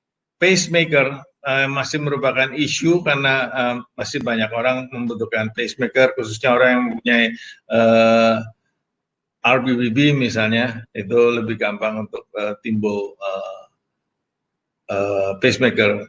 kebutuhan untuk pacemaker. Adanya concomitant CAD, 60% lebih daripada pasien dengan ini mempunyai CAD, coronary artery disease. Jadi kalau kita udah pasang device, kemudian kita harus intervene lebih setelahnya dipasang, itu juga ada problem, atau kalau sebelumnya juga bisa ada problem, karena kalau kita mau melakukan TAVI pada orang yang dengan concomitant CAD seperti ini, itu risikonya akan lebih tinggi. Jadi itu adalah teknik, dan saya akan share case. Ini saya sudah sampaikan tadi bahwa coronary artery disease itu banyak sekali pada pasien dengan aortic stenosis, karena ini adalah disease of the elderly. Jadi 65% dari pasien dengan yang menjalani TAVI yang punya coronary artery disease. Ini salah satu contoh. Left main, kita treat dulu left main lebih gampang, dan kita dapat hasilnya baik, kemudian kita pasang TAVI. Ini saudara lihat, ini begini-begini juga kita harus perhatikan baik-baik, karena stent yang kita pasang di left main harus sedikit menonjol ke aorta supaya osteumnya tercover. Kalau menonjolnya terlalu banyak, bisa mengganggu pemasangan device ini, transcatheter heart valve yang kita mau pasang. Jadi pada pasien dengan left main atau proximal diseases pada LAD, LCX atau right coronary artery, itu pasien ini mungkin tidak dapat mentolerate TAVI atau balloon valvuloplasty, apalagi kalau left ventricle function-nya rendah. Ini adalah satu contoh yang lebih ekstrim. PCI dan TAVI pada seorang pasien yang high PCI risk, jadi untuk PCI risikonya tinggi, tapi untuk operasi juga risikonya tinggi. Jadi pasien ini masuk di rumah sakit dengan acute coronary syndrome. Jadi harus segera dilakukan tindakan, dan tanahnya adalah di left coronary artery, diffuse, dan left main juga, dan di situnya udah penuh dengan stent, ada full metal jacket, in-stent stenosis, stent yang menyempit semua, dan ada severe aortic stenosis. Jadi ini case profile-nya 89 tahun, jadi banyak dari pasien yang menjalani TAVI itu orang yang udah tua-tua. Nggak apa-apa, kita matengin umur lagi. Ini pasien udah agak 2 tahun yang lalu ke St. Deon China, dan pasien ini pada waktu itu di rumah sakit lain sudah dipasangin stent banyak sekali, sampai 13 stent dari Maret sampai November 2017. Saya nggak tahu kenapa itu banyak. Kemudian pernah juga dipasang pacemaker karena sick sinus syndrome. Jadi pasien itu mempunyai banyak risk factors untuk coronary artery disease, diabetes, hypertension, dyslipidemia, dan sebagainya. Ada heart failure, ada anemia. Mungkin fungsinya masih baik, dan saya perlihatkan di sini. Ini kita lihat di sini heavily calcified aortic valve, doming. Ini even katup mitralnya juga tebal, ada mitral stenosis, dan untung mitral stenosisnya nggak terlalu berat. Severe mitral annular calcifications, dan di sini kita lihat pressure gradient-nya 24 untuk mean, untuk maximum, dan mean pressure gradient adalah 12. Tapi aortic valve area adalah 0,64, jadi square centimeter, jadi kecil. Jadi ini adalah coronary artery-nya, sudah bisa lihat di sini penuh dengan kapur dan penuh dengan stent, dan ini left main-nya critical sekali. Jadi kita bisa tahu bahwa ini kalau nggak ditolong dia akan sudden death. Tapi pasien ini 89 tahun, ini lihat ini semua stenotik, ini di dalamnya stent lama. Jadi ini very high risk. Untung stent yang di right coronary artery masih patent. Ini adalah perhitungan yang tadi disarankan oleh Dr. Biri, tapi kita juga menghitung dengan berbagai scoring index indices yang lain. Jadi syntax score nggak bisa dinilai karena in-stent stenosis, tapi ini ada indeks-indeks yang lain selain Euroscore, Logistic Euroscore, dan STS score yang tadi disebut Biri. Kita ukur frailty score, ada lagi scoring system yang lain untuk frailty, tapi semua ini menunjukkan bahwa pasien ini mempunyai risiko yang tinggi untuk PCI dan TAVI. Jadi sekarang mau diapakan? Jadi pertama, apakah kita bisa melakukan stabilisasi dan optimasi medical treatment sebelum kita melakukan sesuatu? Jawabannya terang tidak, karena itu semua mechanical semua. Katupnya berkapur semua, nggak bisa buka, dan itu stentnya instant stenosis dan keras sekali. Jadi apakah kita harus intervene early? Karena medical treatment nggak bisa menghentikan pemburukan klinis. Nah, kalau kita harus intervene early, jelas ini harus dilakukan. What intervention? Apakah PCI sebelum TAVI, atau PCI setelah TAVI, atau PCI combine dengan balloon aortic valvuloplasty, atau PCI combine dengan TAVI. Jadi kita pikir-pikir begini dan kita ini adalah pro and con untuk masing-masing. Jadi saya nggak akan membahas terlalu detail. Kalau PCI dilakukan prior to TAVI, sebelum TAVI, ini simplified coronary access, karena kalau kita udah lakukan TAVI, ada prosthetic valve-nya mengganggu memasukkan guiding catheter ke coronary. Ini akan mengurangi risiko iskemia dan hemodynamic instability during TAVI. Con-nya adalah kita menggunakan dual antiplatelet terapi setelah PCI, karena ini harus diberi dua ini, dan ini akan mempengaruhi menaikkan risiko bleeding post TAVI. Dan kemudian kalau kita melakukan PCI ada severe AS, maka PCI itu very high risk. Kalau severe AS. Dan selain itu, kalau struts-nya harus menonjol keluar ke aorta, maka ini akan bisa menghalangi TAVI procedures. Dan ini adalah kalau balloon aortic valvuloplasty, saya nggak akan bahas terlalu detail, highly technical. Ini adalah in short seperti ini. Jadi kalau kita mempunyai pasien combine CAD dan aortic stenosis, di mana presenting symptomsnya lebih dominan CAD, ACS, misalnya left main, atau ischemic area myocardium, jeopardized myocardium itu besar, maka kita lebih cenderung PCI lebih dulu. Jadi two stage procedure, PCI didahului oleh TAVI. Tapi kita juga bisa one stage atau TAVI dulu kalau yang lebih dominan adalah kelainan di aortanya. Nah, ini adalah tindakannya, saya nggak akan bahas terlalu detail, bisa skip langsung ke hasilnya, finalnya gratifying. Kita lihat di sini udah nggak ada stenosis lagi, ini nggak ada stenosis lagi, dan ini nggak ada stenosis lagi. Jadi hasilnya cukup oke, acceptable. Ada minor contained perforation, tapi ini nggak masalah. Kemudian baru kita lanjut dengan TAVI, nggak pada hari yang sama, dan kita lakukan ini. Aksesnya untung cukup lumayan besar, cukup lumayan gampang, tanpa cerebral protection. Dan kita lihat di sini pressure gradient-nya dari di atas 40, ini tinggi. Pasien ini aortic valve area-nya 0,6 severe, dan ini post procedure pressure gradient-nya 6, jadi close to normal, dan nggak ada aortic regurgitation. Jadi ini hasilnya sempurna sekali, dan pasiennya happy, kita juga happy. Jadi itu adalah konklusinya. Jadi PCI in the setting of severe AS is not a low risk procedure. Ini pasien kalau ada high risk patients dengan acute coronary syndrome, left main, severe and proximal disease dari large major coronary arteries, ini harus di treat lebih dulu sebelum TAVI untuk menaikkan procedural safety. Terima kasih banyak. Ada videonya? Nggak ada ya? Terima kasih. Terima kasih banyak. Terima kasih, dan saya harus kembali ke layar dan saya nggak tahu caranya. Ya.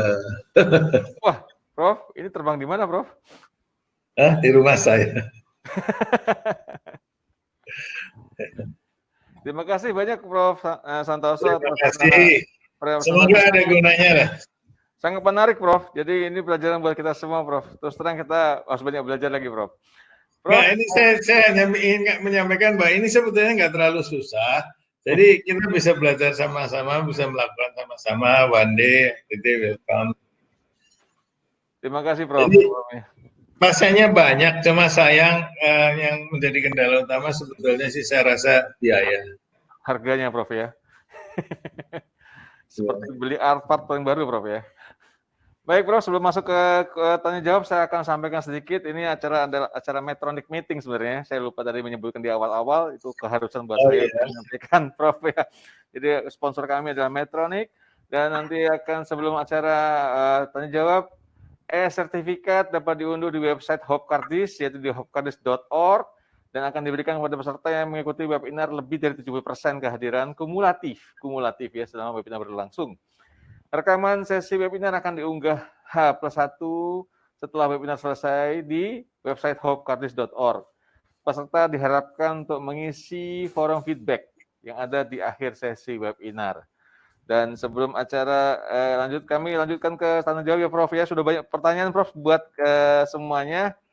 Saya mulai saja Prof. Ini mungkin pertanyaan Dr. Billy bukan Prof yang menambahkan. Apakah ada perbedaan penggunaan obat DAPT, Prof? Apakah single antiplatelet atau double antiplatelet pasca tindakan TAFI? Mungkin Dr. Ibiri yang mulai dulu. Silakan, Dok. Oke, terima kasih pertanyaannya. Ya memang untuk mencegah event terkait prosedur TAFI, ya seperti halnya kalau kita melakukan PCI tentu memerlukan antiplatelet, dan khusus untuk TAFI berdasarkan expert konsensus, memang ada beberapa rekomendasi, artinya banyak sekali studi-studi yang menyampaikan terkait durasi dan terutama durasinya, tapi berdasarkan expert konsensus yang dipublish di Circulation, DAPT, double antiplatelet, diberikan 3-6 bulan, selanjutnya single antiplatelet. Tentu harus menimbang-nimbang risiko pendarahan karena kita memberikan DAPT. Mungkin itu Dok. Atau dari Prof ada? Ada Prof, tambahan Prof? Silakan Prof. Jadi gini, ya saya setuju, memang konsensus juga masih menggunakan DAPT 3-6 bulan, kemudian single antiplatelet. Tapi kita tahu orang mulai memikirkan hal lain, misalnya, pasien ini kok bisa stroke, antara lain yang bisa bikin stroke adalah atrial fibrillation. Kemudian ada clinical study, waktu itu yang pertama adalah Galileo, menggunakan novel oral antikoagulan, waktu itu digunakan rivaroxaban, dan kemudian rivaroxaban dengan antiplatelet, ternyata bleeding complications-nya lebih tinggi. Tapi kita tahu belakangan kalau kita melakukan MDCT, itu banyak dari pasien-pasien dengan post-TAFI, termasuk surgical TAFI, surgical aortic valve replacement, itu mempunyai penebalan daripada katup, mengalami penebalan dalam katup beberapa bulan setelah dipasang, dan juga ada yang mempunyai trombus, walaupun clinical event-nya nggak naik. Jadi orang pada mulai berpikir belakangan menggunakan oral antikoagulan, dan ada satu clinical study yang lain yang menyatakan dengan oral antikoagulan baik. Jadi sekarang ada pergeseran daripada pemikiran bahwa mungkin baik kita gunakan NOAC, novel oral antikoagulan untuk 3 months, kemudian diterusin atau dengan NOAC atau dengan single antiplatelet. Tapi initial 3 months barangkali kita bisa pakai NOAC atau NOAC plus single antiplatelet, kemudian diteruskan dengan 1. Terima kasih Prof. Sementara ini masih dual antiplatelet ya. Ya. Jadi terjawab untuk Dr. Kevin Intandarto yang sudah menanyakan hal tersebut. Ya, terima kasih sebelumnya Dr. Kevin. Lanjut Prof, untuk selanjutnya adalah Dr. dari Muhammad Artisto Adi Yusak, Dr. Biri ini bisa menjawab.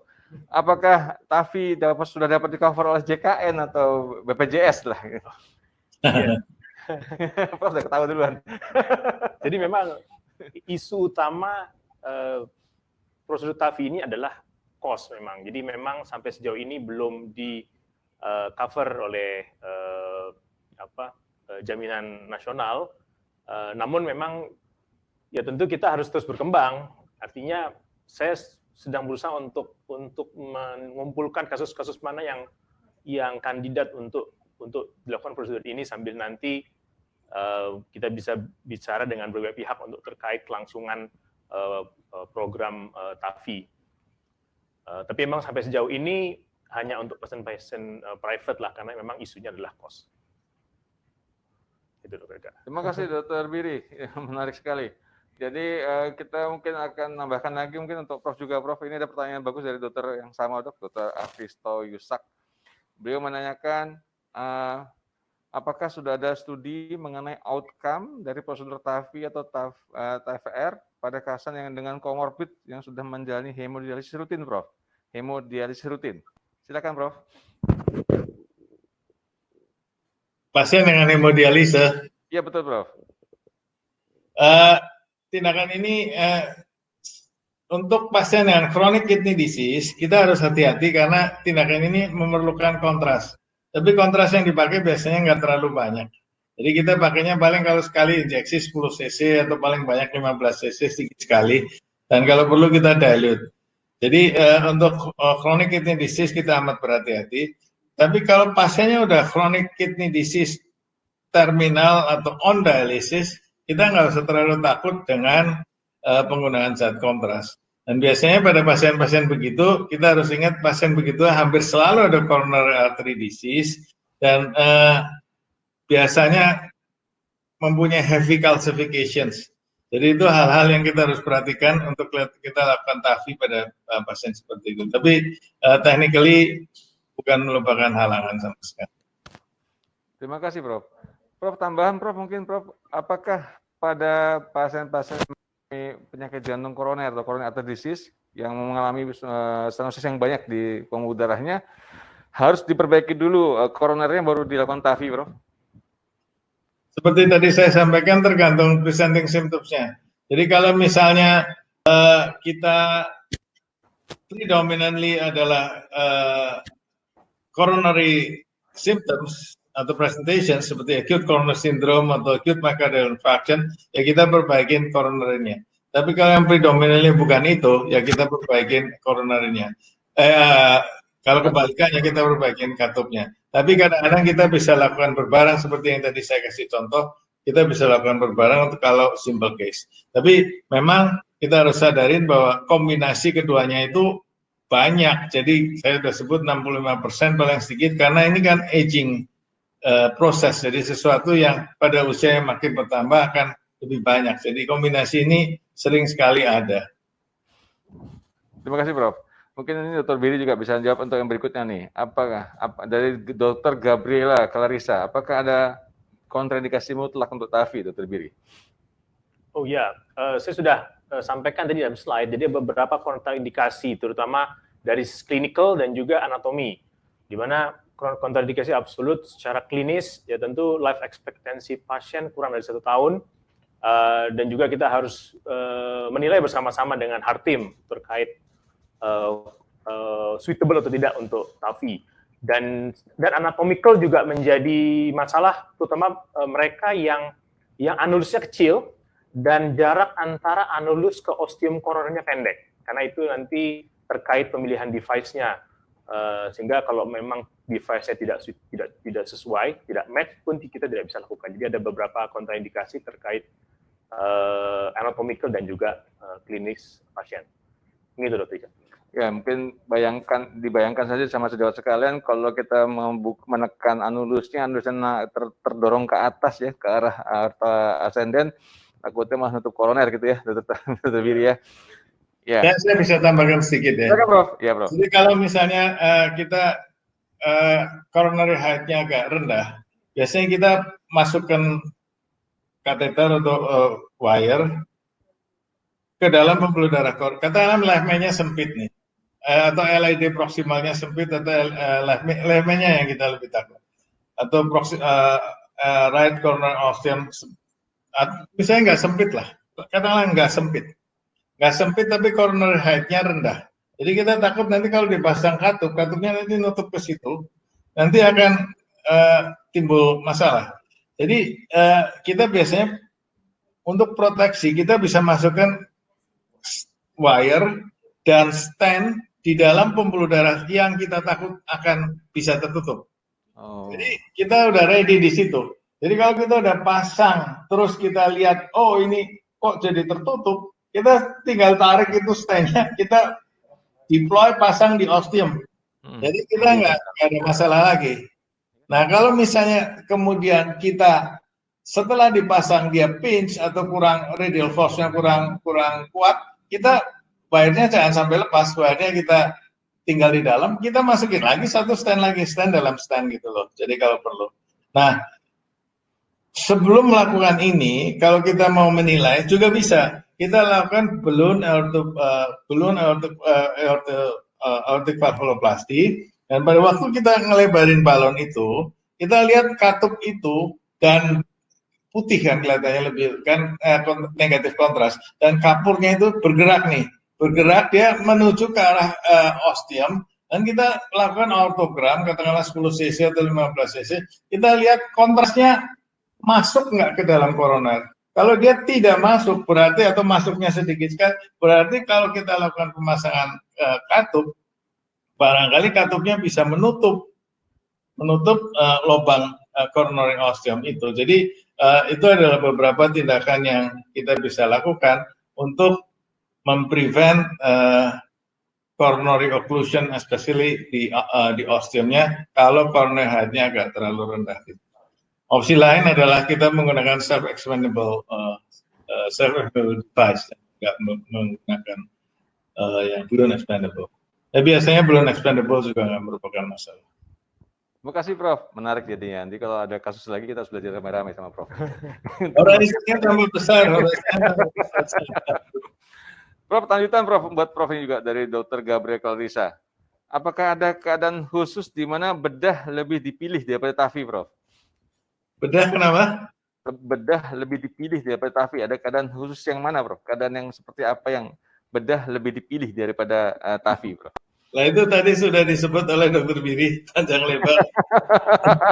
Dr. Biri, sudah dijawab Dr. Biri. Panjang lebar. Apa Dr. Biri?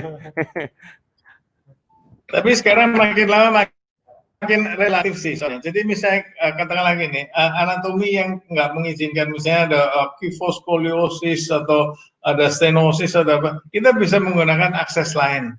Akses lain itu misalnya transaxillary, transcarotid, dan sebagainya. Jadi walaupun itu nggak terlalu sering, tapi itu merupakan opsi untuk kita bisa lakukan.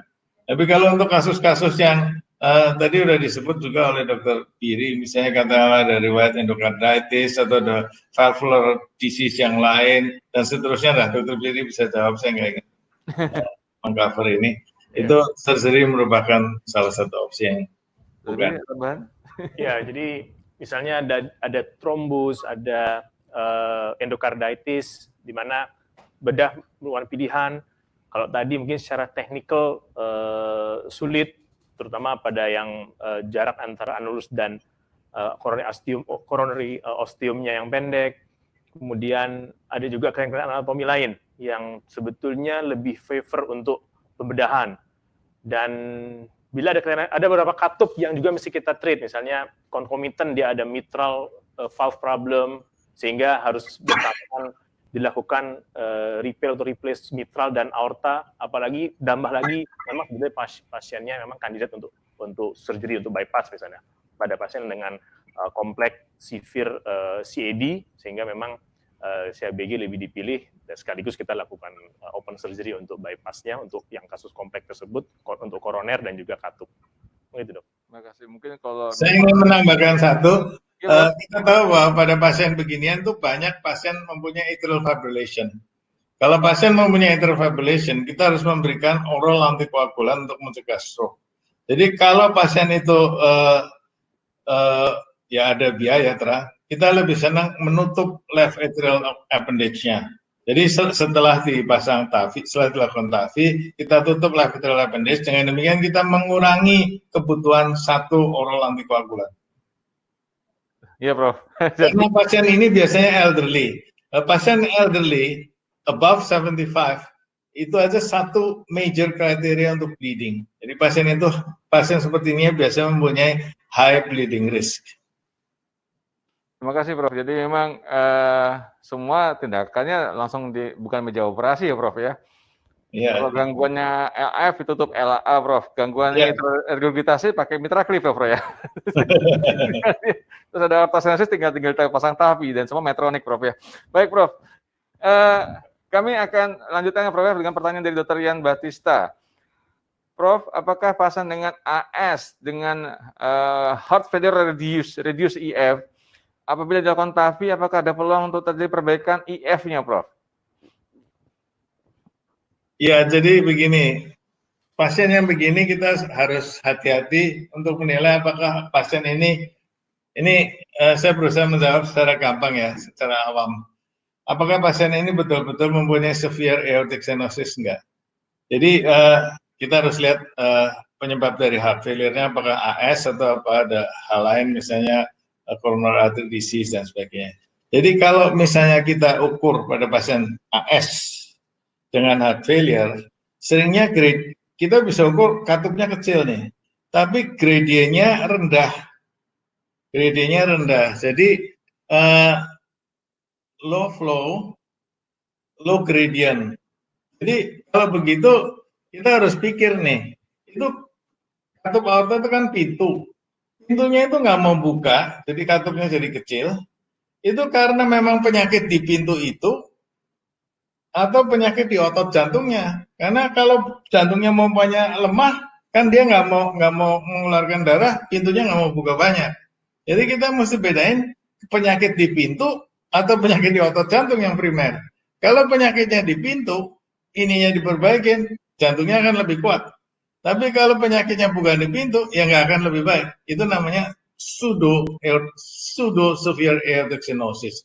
Salah satu cara yang paling gampang adalah dilakukan dopamine stress test. Kita beri low dose dopamine 20, kemudian kita lakukan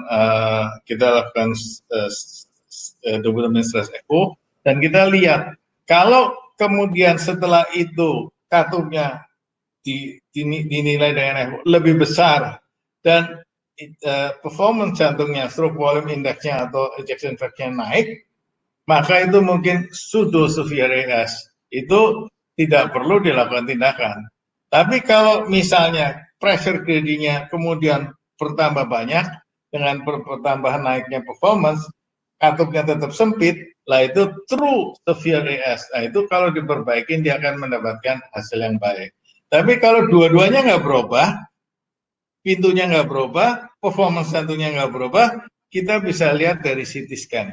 Dan kalau CT scan calcium score untuk laki-laki di atas 2000, kita boleh anggap itu severe AS. Kalau wanita, kita menggunakan angka 1250, itu baru kita anggap, oh itu true severe AS.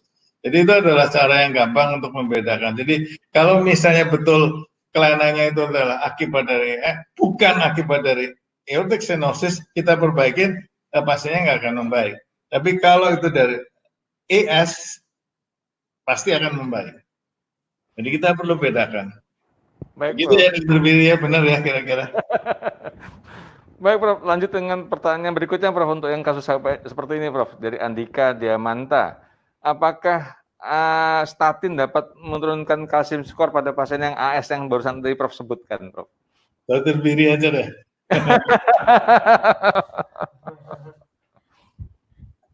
Benar, Dokter Biri. Statin dan pradilatasi balonnya bagaimana? Oh ya, memang ada ukuran balon tertentu sesuai dengan aortanya.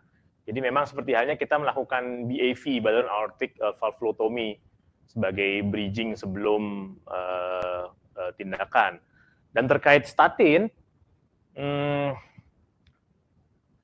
ya saya nggak melihat ada studi yang menunjukkan kalsium juga akan teregresi dengan menggunakan statin. Karena statin sebetulnya memang ada efek neutrofik untuk koroner, tapi saya untuk kalsifikasi pada aorta saya sejujurnya dari literatur saya nggak pernah dapat informasi yang sesuai untuk menjawab ini. Ya, saya rasa nggak ada gunanya. Iya, betul. Nggak ada gunanya. Tapi statin memang selalu dibutuhkan karena biasanya pasien ini mempunyai diffuse atherosclerosis di pembuluh darah yang lain. Tapi untuk kalsifikasinya nggak ada manfaatnya sama sekali. Baik, Prof. Terima kasih. Ini ada pertanyaan lagi, Prof, untuk untuk Prof dan Dr. Biri, Dr. Azizah Puspitasari. Apakah TAFI ini akan bagaimana dengan kejadian aritmia atau gangguan konduksi setelah TAFI dibandingkan dengan surgery? Dan apakah ada tata ruang khusus terkait dengan aritmia tersebut? Ataukah ada mempengaruhi prognosis dari aritmia tersebut? Mungkin Dr. Billy dulu atau Prof. langsung? Iya, makasih Detika. Jadi untuk pertanyaan ini, memang ada risiko aritmia di mana terjadi conduction abnormality yang umumnya terjadi 1 sampai 2 hari lah rata-rata setelah prosedur TAVI. Dan umumnya karena penekanan device ke SA node sehingga pasien-pasien mengalami suatu kondisi total AV block, complete heart block. Sehingga kita memerlukan implantasi pacemaker. Untuk beberapa kasus yang kita lakukan, karena sebetulnya untuk durante tindakan kita perlu TPM untuk rapid pace. Biasanya TPM dulu kita pertahankan 1-2 hari setelah tindakan untuk mencegah jangan sampai terjadi, atau paling nggak standby lah TPM-nya, jangan sampai terjadi episode complete heart block sebelum kita AF atau kita cabut ininya TPM-nya. Dan umumnya terjadi 1-2 hari setelah tindakan. Beberapa kasus ada terjadi waktu saya velo 1 minggu setelah proses terjadi complete heart block. Akhirnya pasien masuk kembali rawat dan kita lakukan pemasangan pacu jantung permanen. Jadi memang risiko yang umumnya terjadi adalah complete heart block atau total AV block. Mungkin dari Prof ada tambah. Silakan Prof. Ya, saya bisa menambahkan sedikit. Jadi kalau pasien itu ini penggunaan permanent pacemaker itu adalah salah satu komplikasi yang selalu harus kita pikirkan. Tapi dengan newer generation dari devices, itu kebutuhan untuk permanent pacemaker implantation itu makin lama makin amat berkurang. Kita harus amat hati-hati kalau pasien itu mempunyai right bundle branch block. Karena kalau ada begitu, kita lakukan misalnya balloon dilatations atau dipasang device, maka itu menekan AV conduction system, AV node, maka itu bisa bikin complete heart block. Jadi kalau pasien mempunyai right bundle branch block, kita harus hati-hati terhadap kemungkinan komplikasi di mana pasien akan membutuhkan permanent pacemaker. Jadi pasien itu dipantau di ICU lebih lama untuk hal ini. Tapi kebutuhan ini makin lama makin sedikit. Juga tindakan kita juga bisa mempengaruhi. Misalnya melakukan balloon dilatation itu juga bisa menekan AV node, bisa bikin trauma di situ. Atau pemasangan device yang terlalu rendah, itu juga bisa mengganggu AV node. Tapi pada teknologi yang sekarang dengan newer generation of stent, kebutuhan pacemaker tidak zero, itu masih merupakan masalah, tapi turun banyak sekali. Dan tambahan mungkin pertanyaan terakhir mudah-mudahan pada hari ini ya. Apakah penggunaan emboli protection device pada prosedur TAVI itu apakah selalu digunakan? Atau adakah indikasi tertentu penggunaan embolic protection device? Mungkin Dr. Billy dulu, betul Prof melanjutkan. Iya. Ya mungkin pengalaman saya jauh di bawah Prof, tapi kalau saya lihat ini kasus per kasus dan terutama mereka yang risiko tinggi. Misalnya ada kasus dengan porcelain aorta di mana kalsifikasi sangat berat, yang kita takutkan adalah serpihan dari kalsiumnya itu yang debrisnya itu yang bisa potensi untuk menyebabkan stroke. Maka kita perlu untuk melakukan pemasangan embolic protection device. Tapi ini tidak rutin, tidak semua prosedur TAVI kita lakukan, kita pasang dulu embolic protection device. Mungkin itu. Ya itu kalau seperti tadi Dr. Billy bilang, ya porcelain aorta atau orang yang heavily calcified aorta atau tindakannya misalnya ada balloon aortic valvuloplasty, kemudian baru dipasang lagi, kemudian dilakukan post dilatation, itu tindakan yang berkali-kali itu akan memudahkan timbul embolizations. Cuma memang seperti tadi disampaikan, banyak devices untuk mencegah emboli ini, embolic protection. Tapi ini sekali lagi ini cost juga, jadi nggak selalu orang melakukan. Prof, terima kasih banyak atas penyampaian dan presentasinya serta sharing cases-nya, Prof. Dan Dr. Biri juga terima kasih banyak atas presentasi dan ini presentasi yang menarik sekali, Prof. Mungkin waktunya udah 2 jam lebih, Prof. Semoga ada gunanya. Ya, Prof. Ya, ingat-ingat bahwa di luar surgeon ada juga yang ada juga orang lain yang bisa mengerjakan surgical procedures tanpa surgery gitu loh. Seperti Dr. Biri dan Dr. Ika gitu. Baik, Prof, sebelum diakhiri, Prof, saya menyampaikan sedikit beberapa pengumuman, Prof, ya. Untuk para peserta webinar Hopkardis Virtual Meeting yang minggu depan, tanggal 25 Juli, akan ada 2 sesi. Sesi pagi jam 10 sampai jam 12 adalah heart failure treatment to minimize hospitalization in new normal era, menyambut COVID ini ya. Dengan pembicara adalah Profesor Dr. Idrus Alwi, dan Dr. Eka Ginanjar, Dr. Eka Ginanjar, spesialis dalam konsultan kardiovaskuler.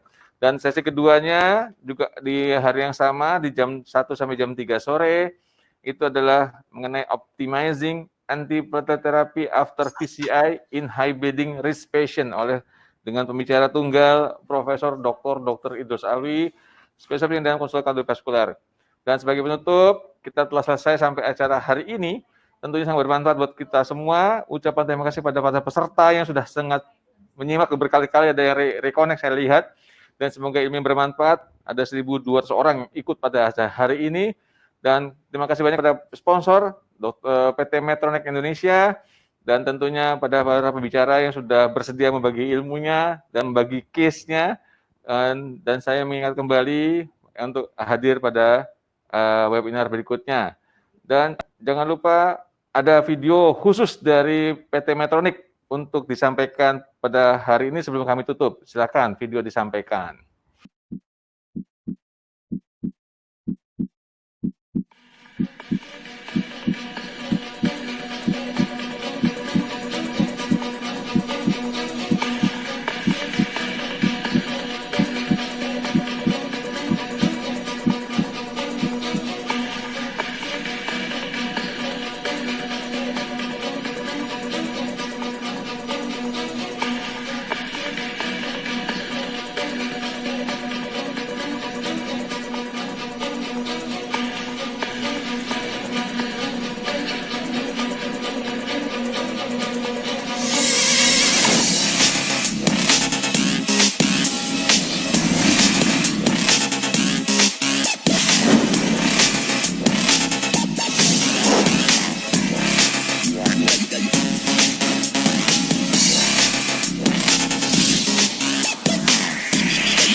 Videonya tersambung. Ini memang kadang-kadang ada istilahnya kalau lupa itu adalah rewindernya lupa. Lupa nge-rewind lagi di mana kita harus melakukan pengoneksian. Memang tapi ya saya ingatkan lagi untuk hadir pada webinar berikutnya sambil menunggu video yang dikembalikan lagi. Dan alhamdulillah sudah bisa masuk. Ya, mudah-mudahan bisa masuk pada kali ini. Ini spesial.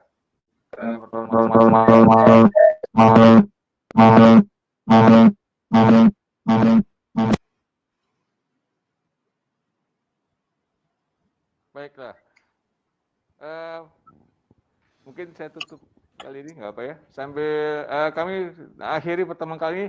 Sekali lagi pada Prof. Santoso, terima kasih banyak atas kebersamaannya. Terus terang kami sangat kangen, Prof, untuk ketemu langsung, Prof. Saya juga happy, udah lama nggak ketemu. Iya, Prof. Tapi memang situasi berubah, Prof. Dalam waktu cepat. Semoga kita ketemu lagi di acara berikutnya, Prof. Dan semua para peserta webinar Hopkardis 2020.